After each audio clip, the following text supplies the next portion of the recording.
Assalamualaikum warahmatullahi wabarakatuh. Perkenalkan, nama saya Galang Febrian Adha dari kelas 12 IPS 1. Saya ingin mengerjakan tugas bahasa Indonesia dari guru Bu Latifah selaku guru bahasa Indonesia.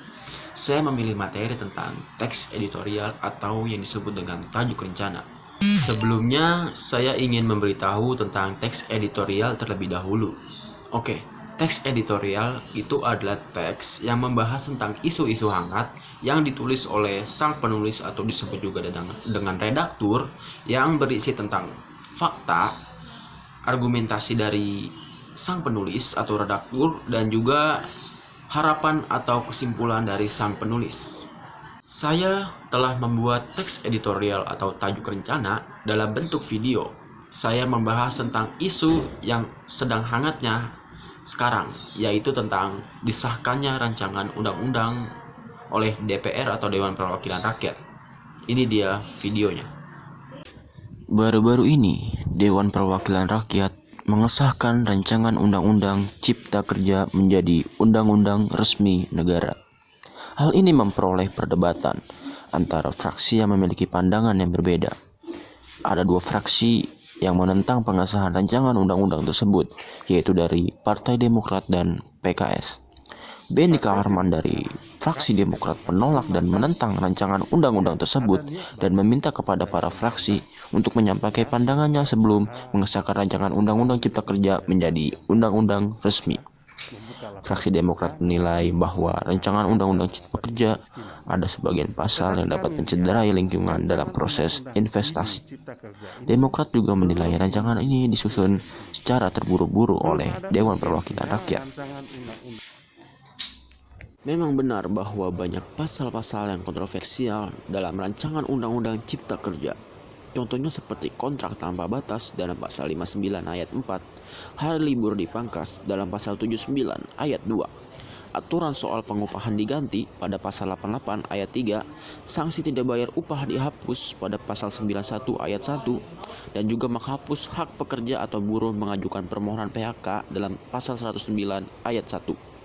Hal ini menimbulkan berbagai polemik dan kecaman dari buruh yang merasa dirugikan haknya dengan melakukan aksi demonstrasi sebagai wujud protesnya kepada Dewan Perwakilan Rakyat yang sangat terburu-buru mengambil keputusan, dan mengapa perumusan dan proses pengesahannya secara diam-diam.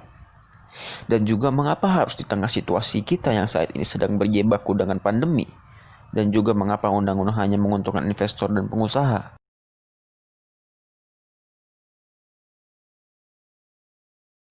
Seharusnya DPR lebih mempertimbangkan lagi dan jangan terburu-buru mengambil keputusan yang akan berakhir dengan anarkisme pihak yang dirugikan.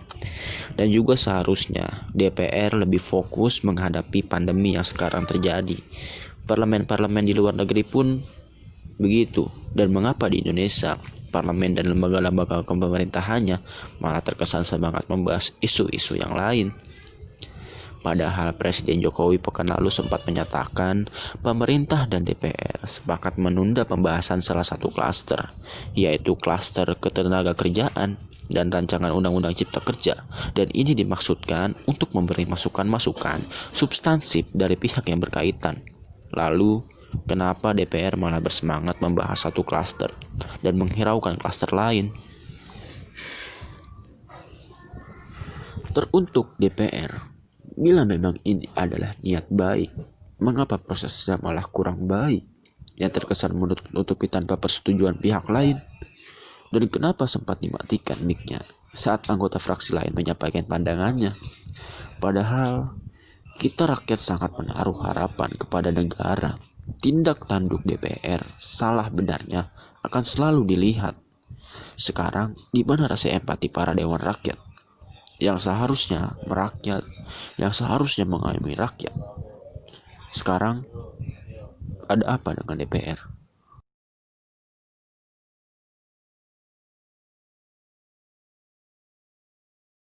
Setelah kita melihat video teks editorialnya, kita harus bisa menganalisisnya sekarang. Oke, dalam video tersebut kita bisa mengambil beberapa poin. Ini dia poinnya. Yang di kalimat pertama, DPR mengesahkan bahwa rancangan undang-undang Cipta Kerja menjadi undang-undang resmi. Yang kedua, fraksi Demokrat menolak rancangan undang-undang tersebut. Yang ketiga, DPR membahas isu yang seharusnya tidak dibahas. Yang keempat, DPR lebih condong pada satu klaster saja.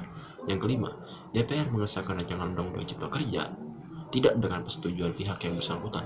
Dan yang keenam, seharusnya DPR lebih merakyat, bukannya kontra dengan rakyat. Dari poin-poin tersebut kita dapat simpulkan bahwa dari poin pertama dan kedua adalah fakta atau peristiwa. Dari poin ketiga dan keempat adalah argumen dari atau opini dari sang penulis. Dari poin kelima dan keenam adalah kritik dan solusi dari penulis bagaimana menyelesaikan isu tersebut. Saja pembahasan saya dan kurang lebihnya mohon maaf. Wassalamualaikum warahmatullahi wabarakatuh. Saya Galang Febrian Adha dari kelas 12 IP 1